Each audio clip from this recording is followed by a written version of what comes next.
एक ऐसा स्थान जहां विज्ञान के नियम घुटने टेक देते हैं, जहां हवाएं अपनी दिशा बदल लेती हैं और जहां साक्षात भगवान श्री कृष्ण का हृदय आज भी धड़कता है।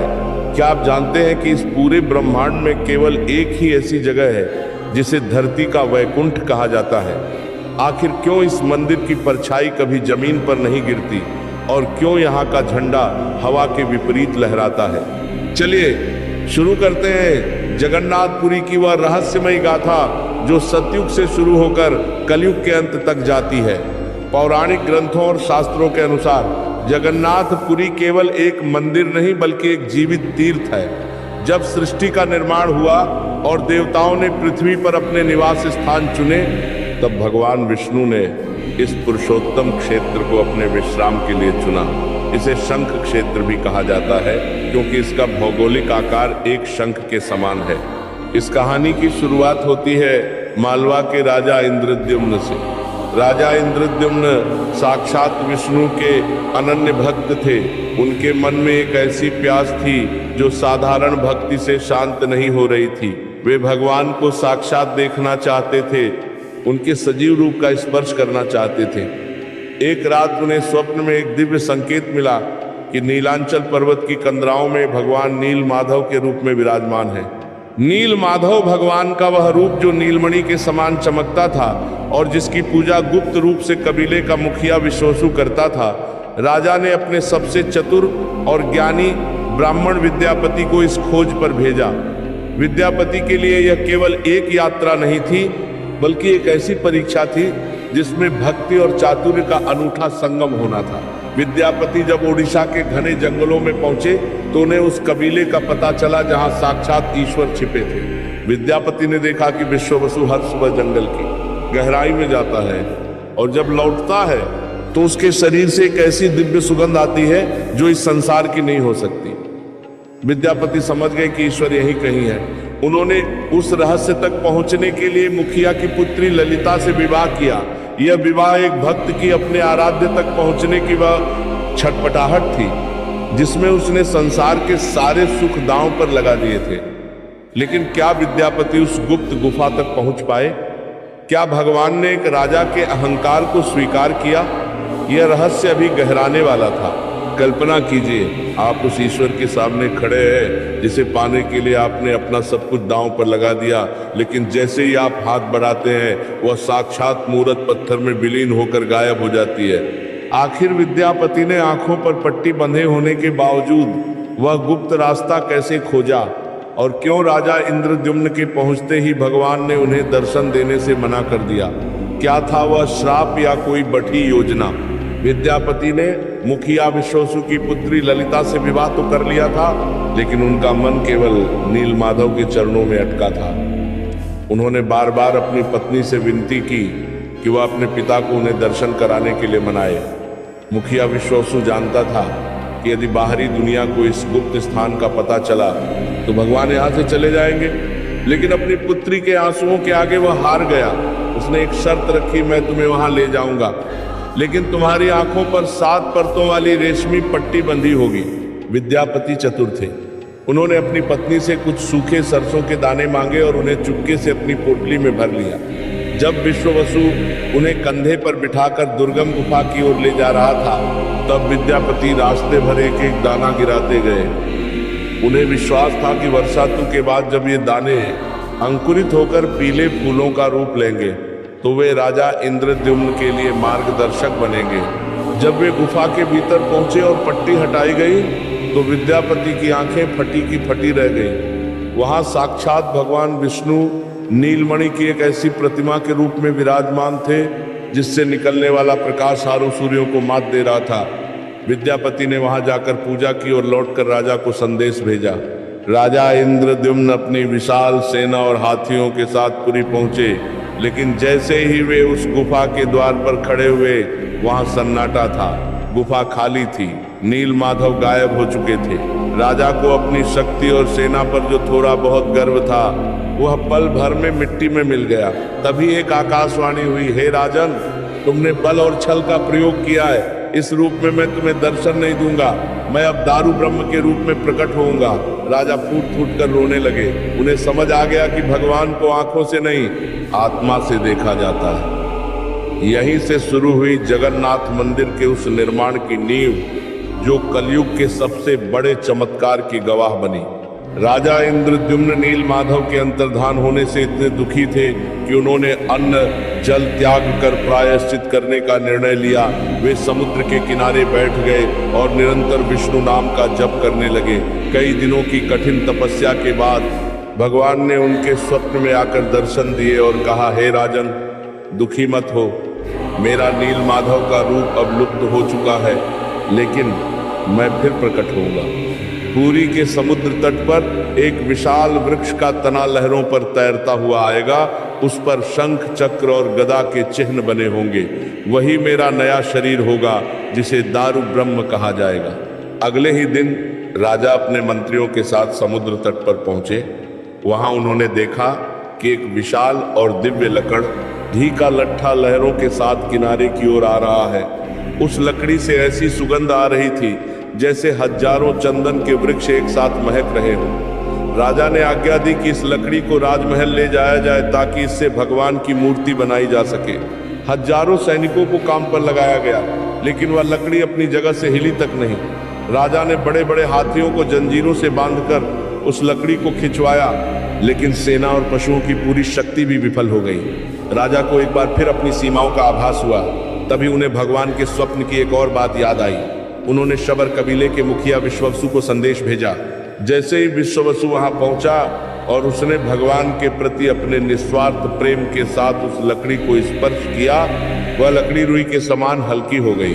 राजा और विश्ववसु ने मिलकर उस लकड़ी को उठाया और सम्मान के साथ उसे मंदिर निर्माण के स्थान पर ले आए। यह घटना हमें सिखाती है कि भगवान को भौतिक शक्ति या सेना से वश में नहीं किया जा सकता। वे तो केवल प्रेम और समर्पण के भूखे हैं। अब चुनौती यह थी कि इस कठोर दिव्य लकड़ी को भगवान का रूप कौन देगा, क्योंकि कोई भी साधारण औजार उस लकड़ी पर चलते ही टूट जा रहा था। जब राज्य के श्रेष्ठ मूर्तिकार उस दिव्य लकड़ी को तराशने में असफल रहे, तब राज दरबार में एक अत्यंत वृद्ध और तेजस्वी ब्राह्मण का प्रवेश हुआ। उनकी आंखों में एक विचित्र चमक थी।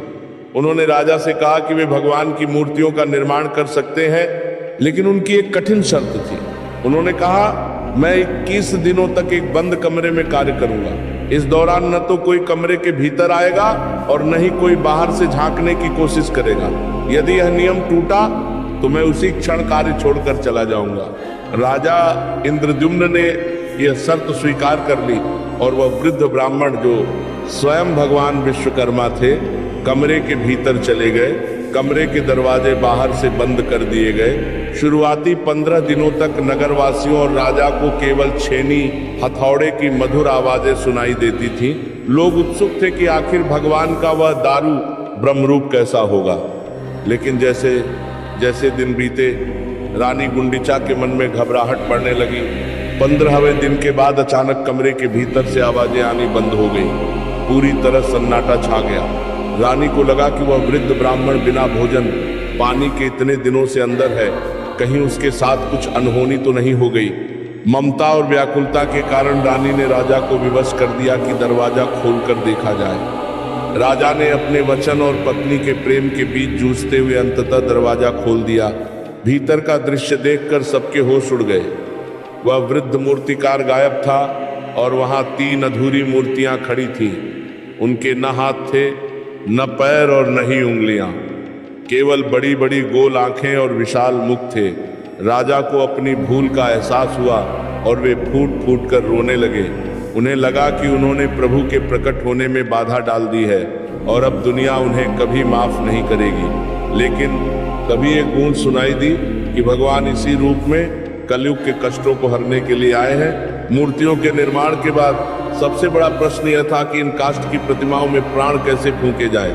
यहीं से शुरू होता है जगन्नाथ मंदिर का वह सबसे डरावना और रोमांचक अध्याय, जिसे ब्रह्म पदार्थ का रहस्य कहा जाता है। मान्यताओं के अनुसार जब भगवान श्री कृष्ण ने अपनी लीला समाप्त की थी, तब उनके पार्थिव शरीर का अग्नि संस्कार किया गया, परंतु उनका हृदय अग्नि में भी नहीं जला।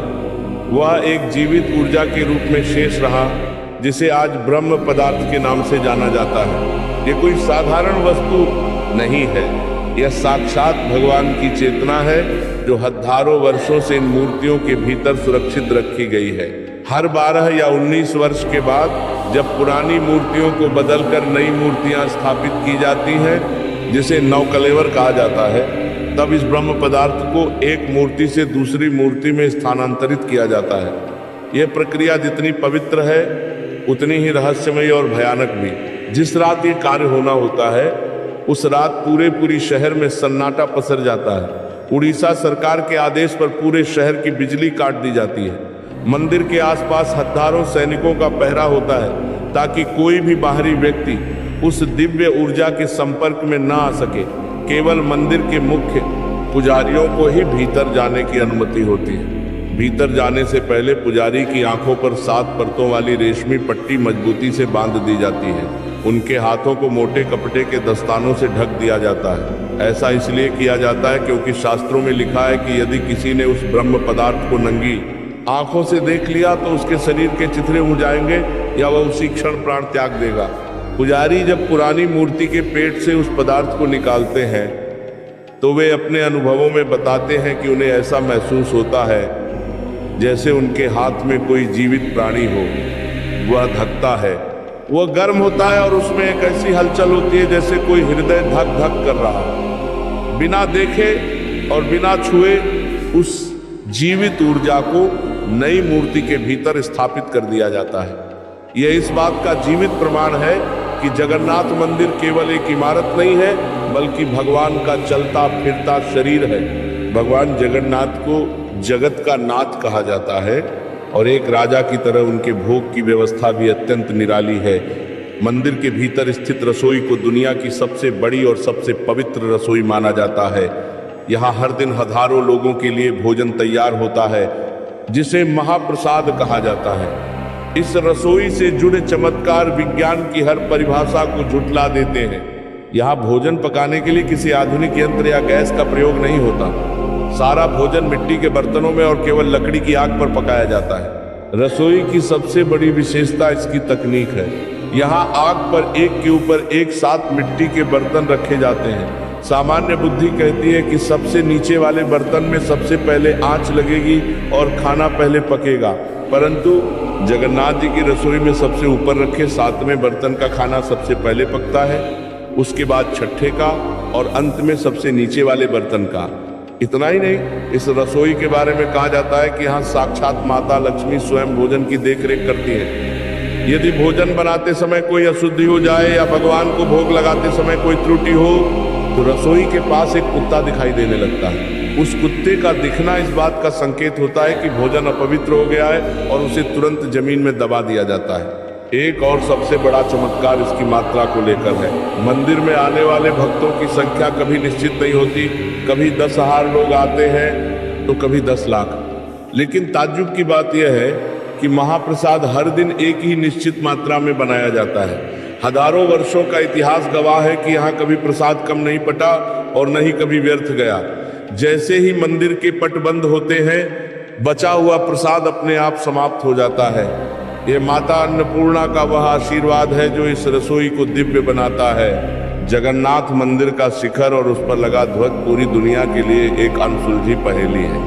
मंदिर की ऊंचाई लगभग 214 फीट है और इसके सबसे ऊपरी छोर पर एक विशाल चक्र स्थित है जिसे नील चक्र कहा जाता है। यह चक्र अष्टधातु से बना है और इसे भगवान विष्णु के सुदर्शन चक्र का प्रतीक माना जाता है। इस चक्र की बनावट इतनी अद्भुत है कि आप पूरी शहर के किसी भी कोने में खड़े होकर इसे देखें, आपको ऐसा ही लगेगा कि इस चक्र का मुख आपकी ही तरफ है। हजारों साल पहले बिना किसी आधुनिक नक 6 के ऐसी सटीक इंजीनियरिंग कैसे की गई, ये आज भी शोध का विषय है। लेकिन असली चमत्कार तो इस चक्र के ऊपर लगे ध्वज में छिपा है। विज्ञान कहता है कि कोई भी हल्का कपड़ा उसी दिशा में उड़ेगा जिस दिशा में हवा चल रही हो, परंतु जगन्नाथ मंदिर का यह विशाल ध्वज हमेशा हवा की विपरीत दिशा में लहराता है। अगर हवा पूर्व से पश्चिम की ओर चल रही है तो यह ध्वज पश्चिम से पूर्व की ओर लहराएगा। आज तक कोई भी वैज्ञानिक इस बात का भौतिक कारण नहीं दे पाया है कि प्रकृति का यह नियम यहाँ आकर कैसे बदल जाता है। एक और रोंगटे खड़े कर देने वाली परंपरा इस ध्वज को बदलने की है। हर दिन शाम के समय एक पुजारी मंदिर के शिखर पर नंगे पैर चलता है और पुराना ध्वज उतार कर नया ध्वज लगाता है। यह चढ़ाई लगभग 45 मंजिला इमारत जितनी ऊंची है और पुजारी बिना किसी सुरक्षा घेरे या रस्सी के केवल अपने हाथों के सहारे ऊपर चढ़ता है। कहा जाता है कि यदि एक दिन भी यह ध्वज नहीं बदला गया तो मंदिर अगले 18 वर्षों के लिए बंद हो जाएगा। पुजारियों का मानना है कि जब वे ऊपर चढ़ते हैं तो उन्हें हवा का दबाव महसूस नहीं होता, बल्कि ऐसा लगता है जैसे कोई अदृश्य शक्ति उन्हें थामे हुए है। जगन्नाथ मंदिर की वास्तुकला दुनिया के 7 अजूबों से भी कहीं अधिक रहस्यमयी है। आपने देखा होगा कि हर ऊंचे ढांचे, चाहे वो बुर्ज खलीफा हो या कोई बड़ा मंदिर, उसकी परछाई जमीन पर जरूर पड़ती है, लेकिन जगन्नाथ मंदिर का मुख्य गुंबद दुनिया का इकलौता ऐसा ढांचा है जिसकी परछाई दिन के किसी भी समय जमीन पर नहीं गिरती। सूरज चाहे पूर्व में हो, पश्चिम में हो या सिर के ठीक ऊपर, मंदिर की परछाई कभी किसी को दिखाई नहीं दी। यह प्रकाश के परावर्तन का ऐसा रहस्य है जिसे आज की तकनीक भी नहीं सुलझा पाई है।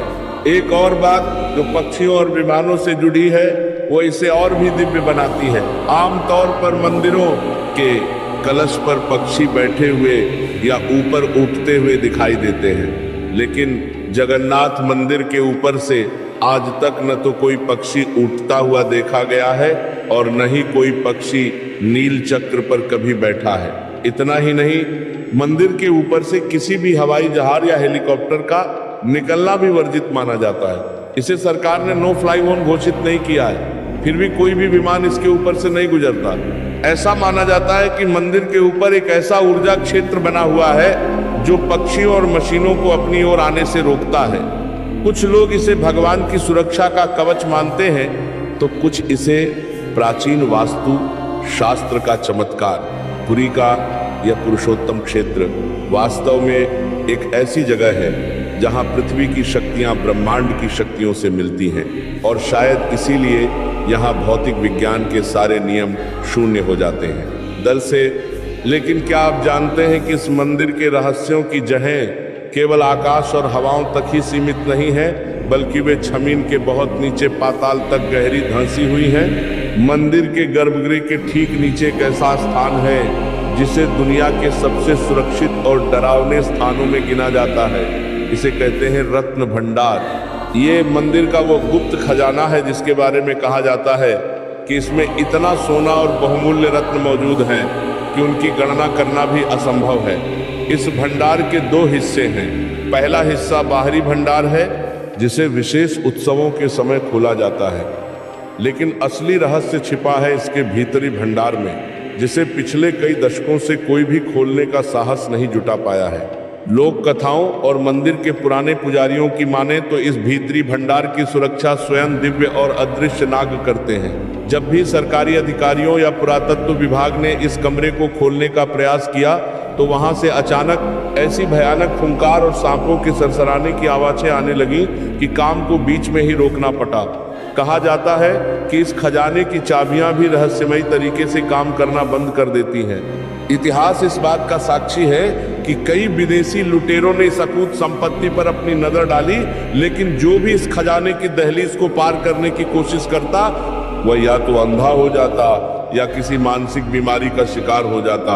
यह खजाना केवल सोने का ढेर नहीं है, बल्कि इसमें वे प्राचीन मुकुट और आभूषण रखे हैं जो सतयुग और त्रेतायुग के समय देवताओं ने स्वयं भगवान को अर्पित किए थे। आज भी यह प्रश्न बना हुआ है कि क्या वास्तव में वे नाग आज भी उस खजाने की पहरेदारी कर रहे हैं, या फिर वह भगवान की कोई ऐसी ऊर्जा है जो अनधिकार प्रवेश करने वालों को रोक देती है। जगन्नाथ मंदिर के मुख्य द्वार को सिंह द्वार कहा जाता है। इस द्वार से जुड़ी एक ऐसी घटना है जो आज भी हर भक्त को हैरान कर देती है। पुरी का यह विशाल मंदिर समुद्र के बिल्कुल तट पर स्थित है। यदि आप मंदिर की दहलीज के बाहर खड़े हो तो आपको समुद्र की लहरों का भीषण शोर साफ सुनाई देता है, लेकिन जैसे ही आप अपना एक कदम मंदिर के भीतर रखते हैं वो शोर अचानक पूरी तरह गायब हो जाता है। ऐसा लगता है मानो आपने कानों में रुई डाल ली हो या किसी ने समुद्र को चुप रहने का आदेश दे दिया हो। पौराणिक कथाओं के अनुसार जब भगवान जगन्नाथ मंदिर में स्थापित हुए तो समुद्र की लहरों की गर्जना इतनी तेज थी कि प्रभु के विश्राम में बाधा पड़ती थी। भगवान ने अपने परम भक्त हनुमान जी को बुलाया और उनसे कहा कि वे समुद्र के इस शोर को मंदिर के भीतर आने से रोकें। हनुमान जी ने अपनी शक्ति का विस्तार किया और मंदिर के चारों कोनों पर पहरा देना शुरू किया। कहा जाता है कि हनुमान जी ने समुद्र देव से शांत रहने का आग्रह किया, लेकिन समुद्र ने कहा कि शोर मचाना मेरा स्वभाव है।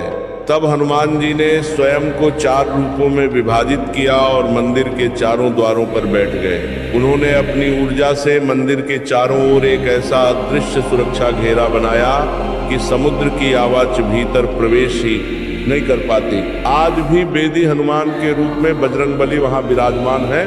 आश्चर्य की बात यह है कि जैसे ही आप मंदिर से एक कदम बाहर निकलते हैं, समुद्र की लहरों का वह शोर फिर से सुनाई देने लगता है। ये विज्ञान के लिए आज भी एक बड़ी पहेली है। जगन्नाथपुरी की चर्चा तब तक अधूरी है जब तक कि विश्व प्रसिद्ध रथ यात्रा का वर्णन न किया जाए। आषाढ़ मास के शुक्ल पक्ष की द्वितीया तिथि को भगवान जगन्नाथ अपने भाई बलभद्र और बहन सुभद्रा के साथ अपनी मौसी के घर यानी गुंडीचा मंदिर जाते हैं। यह दुनिया का सबसे बड़ा और भव्य रथ उत्सव है। इस यात्रा के लिए 3 विशाल रथ बनाए जाते हैं। भगवान जगन्नाथ के रथ को नंदी घोष कहा जाता है। इन रथों के निर्माण में एक भी कील या लोहे के टुकड़े का प्रयोग नहीं होता। ये रथ हर साल नए बनाए जाते हैं और इन्हें बनाने के लिए जो लकड़ी इस्तेमाल होती है उसका चुनाव भी दैवीय संकेतों के आधार पर किया जाता है। रथ यात्रा के दौरान एक अद्भुत दृश्य होता है जिसे छेरा पहरा कहते हैं। इसमें पुरी के राजा स्वयं एक सेवक बनकर सोने की झाऊ से भगवान के रास्ते की सफाई करते हैं। यह दृश्य सिखाता है कि जगन्नाथ जी के सामने कोई राजा नहीं, सब उनकी संतान है। रथ यात्रा के दौरान कई बार ऐसे चमत्कार हुए हैं जिन्हें देखकर हजारों लोगों की आंखें फटी रह गई हैं। कई बार ऐसा होता है कि हजारों लोग मिलकर रथ खींचते हैं, लेकिन रथ 1 इंच भी आगे नहीं बढ़ता। भक्त इसे भगवान की इच्छा कहते हैं। माना जाता है कि जब तक भगवान नहीं चाहते तब तक उनका रथ कोई शक्ति आगे नहीं ले जा सकती, और जब उनकी मर्जी होती है तो रथ अपने आप सरकने लगता है। ये रथ यात्रा केवल एक उत्सव नहीं है, बल्कि ये वह समय है जब भगवान स्वयं मंदिर से बाहर निकलकर अपने उन भक्तों को दर्शन देने आते हैं जो मंदिर के भीतर नहीं जा सकते। जगन्नाथपुरी मंदिर केवल अतीत और वर्तमान की कहानी नहीं है, बल्कि यह भविष्य का वह आईना है जिसे ओडिशा की मालिका नामक प्राचीन ग्रंथों में लिखा गया है। इन ग्रंथों में महापुरुष अच्युतानंद दास जी ने हजारों वर्ष पहले ही लिख दिया था कि जैसे जैसे कलयुग अपने चरम पर पहुंचेगा, जगन्नाथ मंदिर में कुछ ऐसे संकेत मिलेंगे जो पूरी सृष्टि के विनाश और परिवर्तन की सूचना देंगे। पहली भविष्यवाणी के अनुसार एक समय ऐसा आएगा जब मंदिर के शिखर पर लगा वह विशाल नील चक्र अपने आप टेढ़ा हो जाएगा। आश्चर्य की बात यह है कि पिछले कुछ वर्षों में आए भीषण तूफानों के दौरान कई बार ऐसे दृश्य देखे गए हैं जब चक्र की स्थिति में बदलाव महसूस किया गया। दूसरी डरावनी भविष्यवाणी यह है कि मंदिर के ध्वज में अचानक अपने आप आग लग जाएगी। यह संकेत होगा कि अब संसार में अधर्म अपनी सीमा पार कर चुका है। सबसे रहस्यमयी बात भगवान की उन अधूरी मूर्तियों से जुड़ी है। मालिका में लिखा है कि कलयुग के अंत में भगवान जगन्नाथ की मूर्तियों के हाथ और पैर अपने आप पूर्ण होने लगेंगे। जिस दिन जगन्नाथ जी के हाथ और पैर पूरी तरह बन जाएंगे, उस दिन ये माना जाएगा कि अब भगवान का कल की अवतार लेने का समय आ गया है। इसके साथ ही समुद्र की लहरें जो अभी हनुमान जी के पहरे के कारण सिंह द्वार पर रुकी हुई हैं, वे मंदिर की 22 सीढ़ियों को पार कर जाएंगे और पूरा मंदिर जलमग्न हो जाएगा। ये अंतिम खंड हमें ये समझाता है कि जगन्नाथपुरी केवल ईंट पत्थरों का ढांचा नहीं, बल्कि एक दिव्य घड़ी है जो ब्रह्मांड के समय को माप रही है। यहाँ का हर चमत्कार, चाहे वह धड़कता हुआ दिल हो या हवा के विपरीत लहराता झंडा, हमें ये याद दिलाता है कि इंसान की बुद्धि जहाँ खत्म होती है वहाँ से ईश्वरीय सत्ता शुरू होती है। भगवान जगन्नाथ का वह अधूरा रूप हमें सिखाता है कि यह संसार भी अधूरा है और हम सब उस पूर्णता की तलाश में यहाँ आते हैं। जो भक्त एक बार इस सिंह द्वार के भीतर प्रवेश कर जाता है वह यमराज के भय से मुक्त हो जाता है। जगन्नाथपुरी की यह महा गाथा हमें आस्था, समर्पण और उस अनंत शक्ति पर विश्वास करना सिखाती है जो कलयुग के इस अंधकार में भी हारे का सहारा बनकर जगन्नाथ के रूप में विराजमान है। तो आज की प्रवचन आपको अच्छी लगी हो तो वीडियो को लाइक करें और ऐसे ही प्रवचन सुनने के लिए चैनल को सब्सक्राइब करें।